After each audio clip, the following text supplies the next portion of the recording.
चलिए, Bihar board Hindi 100 marks objective question part 9 प्रगीत और समाज।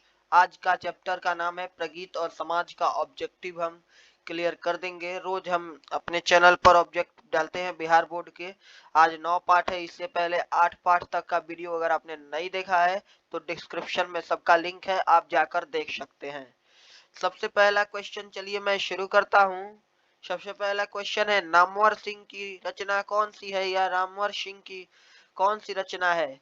तो रामवर सिंह की रचना प्रगीत और समाज है। प्रगीत और समाज को नामवर सिंह ने लिखा है या रचा है। 2 नंबर है, नामवर सिंह के गुरु कौन थे? तो नामवर सिंह के गुरु हजारी प्रसाद द्विवेदी थे। नामवर सिंह के गुरु हजारी प्रसाद द्विवेदी थे। ऑप्शन नंबर बी बिल्कुल सही हो जाएगा। 3 नंबर क्वेश्चन है, नामवर सिंह ने बीए तथा एमए की शिक्षा कहां से प्राप्त की? तो नामवर सिंह ने बीए तथा एमए की शिक्षा बीएचयू बीएचयू से पास की।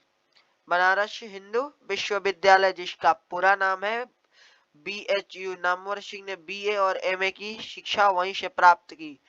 4 नंबर है, प्रगीत कैसा काव्य है? प्रगीत कैसा काव्य है? तो प्रगीत एक प्रकार का प्रबंध काव्य है। ऑप्शन नंबर सी में दिखाई दे रहा है प्रबंध काव्य। ऑप्शन नंबर सी बिल्कुल सही होगा 4 नंबर का। 5वां नंबर है, दुनिया को हाथ की तरह गर्म और सुंदर होना चाहिए, यह किस कवि की कविता का अंत है?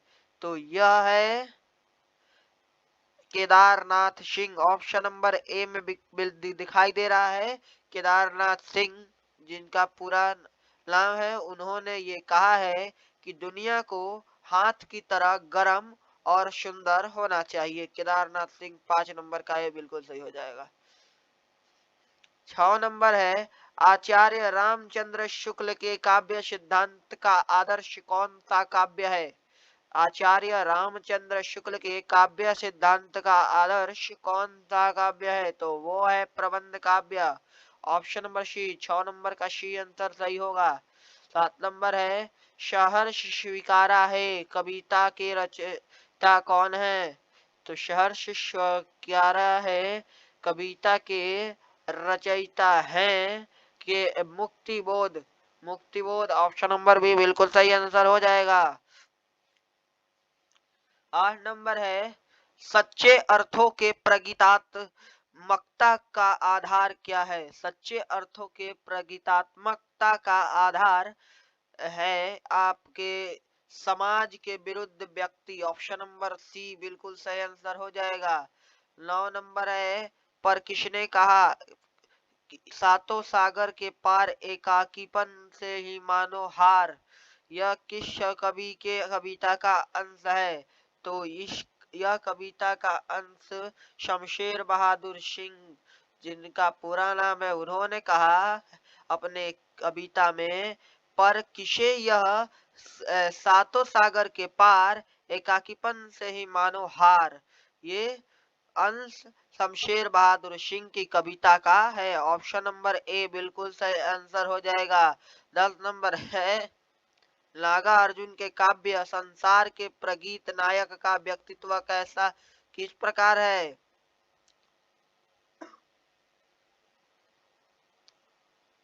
तो इसका आंसर हो जाएगा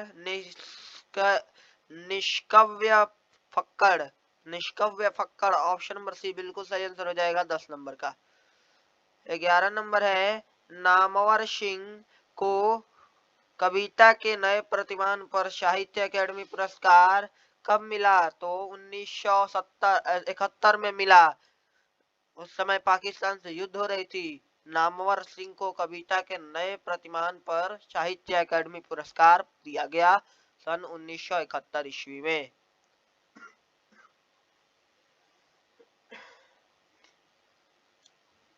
12 नंबर है, तन गई ऋण कविता किसकी कविता है? तो तन गई ऋण कविता नागार्जुन का है। ऑप्शन नंबर सी में दिखाई दे रहा होगा नागार्जुन। 12 नंबर का सी सही आंसर हो जाएगा। 13 नंबर है, नामवर सिंह 1970 में किस विश्वविद्यालय में हिंदी विभाग के अध्यक्ष पद पर प्रोफेसर के रूप में नियुक्त हुए? तो ऑप्शन नंबर हो जाएगा आपका डी जोधपुर विश्वविद्यालय। जोधपुर विश्वविद्यालय से उन्होंने हिंदी विभाग के अध्यक्ष पद के पर प्रोफेसर के रूप में नियुक्त हुए। 14 नंबर है दूसरी परंपरा की खोज किसकी रचना है? दूसरी परंपरा की खोज नामवर सिंह की रचना है, दूसरी परंपरा की खोज। 15 नंबर क्वेश्चन क्या है कि निम्नलिखित में कौन सा प्रलय की छाया के कवि है? निम्नलिखित में कौन प्रलय की छाया के कवि हैं? तो वो हैं Jaishankar Prasad. Option number C बिल्कुल सही आंसर हो जाएगा। 16 नंबर क्वेश्चन क्या है? तुलसीदास के रचयिता कौन है? तो तुलसीदास के रचयिता Suryakant Tripathi Nirala. Option number D बिल्कुल सही आंसर हो जाएगा। 17 नंबर है कविता के नए प्रतिमान के लेखक कौन है? कविता के नए प्रतिमान के लेखक Namvar Singh. Option number D बिल्कुल सही आंसर हो जाएगा। 18 नंबर है बाज की दाढ़ में आदमी का खून लगा हुआ है, यह कविता की पंक्ति है। यह किस कविता की पंक्ति है?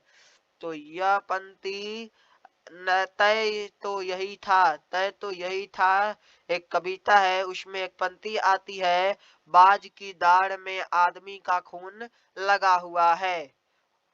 19 नंबर है तुम लोगों से दूर हो, तुम लोगों से दूर हो कविता। यह किसकी कविता है? किसको कविता है? किसकी कविता है? थोड़ा टाइपिंग में गड़बड़ हो गया है। किसकी कविता है? तो ये कविता है तुम लोग से दूर हो कविता मुक्तिबोध ने लिखा है, रचा है। 20 नंबर क्वेश्चन है नामवर सिंह का जन्म कब हुआ था? तो नामवर सिंह का जन्म 28 जुलाई 1927। ऑप्शन नंबर ए बिल्कुल सही आंसर हो जाएगा। उसी दिन उनका जन्म हुआ था 28 जुलाई 1927 को। 21 नंबर है कौन सी पुस्तक नामवर सिंह की है? कौन सी पुस्तक नामवर सिंह की है? तो वो है पृथ्वीराज रासो की भाषा। पृथ्वीराज रासो की भाषा। ऑप्शन नंबर बी बिल्कुल सही आंसर हो जाएगा। कौन सी पुस्तक नामवर सिंह की नहीं है? तो उनकी पुस्तक नहीं है तिरीच। तिरीच को नामवर सिंह ने नहीं लिखा है। 23 नंबर है राम की शक्ति पूजा किसकी रचना है? राम की शक्ति पूजा किसकी रचना है या कविता है? तो वो है निराला। निराला निराला कविता है, निराला की कविता है। ऑप्शन नंबर डी बिल्कुल सही आंसर हो जाएगा। 24 नंबर क्वेश्चन है प्रगीत और समाज के लेखक नामवर सिंह। प्रगीत और समाज के लेखक नामवर सिंह है। ऑप्शन नंबर सी बिल्कुल सही आंसर हो जाएगा। 25 नंबर क्वेश्चन है नामवर सिंह द्वारा लिखित प्रगीत और समाज क्या है? तो नामवर सिंह द्वारा लिखित प्रगीत और समाज एक प्रकार का निबंध है। ऑप्शन नंबर बी बिल्कुल सही आंसर हो जाएगा। 26 नंबर क्वेश्चन है नामवर सिंह को किस कृति पर साहित्य अकादमी का पुरस्कार मिला? तो वो था कविता के नए प्रतिमान पर उनको साहित्य अकादमी पुरस्कार दिया गया। 27 नंबर क्वेश्चन क्या कहता है नामवर सिंह प्रधान संपादक थे? तो नामवर सिंह आलोचना आलोचना त्रैमासिक के प्रधान संपादक थे। 28 नंबर है कामयानी के कवि हैं। कामयानी के कवि कौन है? तो कामयानी के कवि निराला हैं। डी आंसर हो जाएगा 28 नंबर का।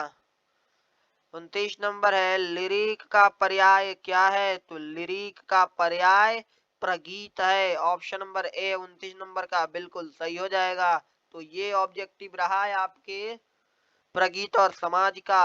अगले वीडियो में अगले चैप्टर जिसका नाम है जूठन जो बहुत ही महत्वपूर्ण है उसका ऑब्जेक्टिव मैं आपको दे दूंगा अपने चैनल पर कंटेंट के रूप में। तो आप वो वीडियो देखना मत भूलिएगा। अगर आप पिछला वीडियो नहीं देखे हैं और तैयारी कर रहे हैं क्लास 12th का तो हिंदी की तैयारी ऑब्जेक्टिव की इस चैनल से कर सकते हैं। इससे बाहर मुझे नहीं लगता कि कुछ आएगा।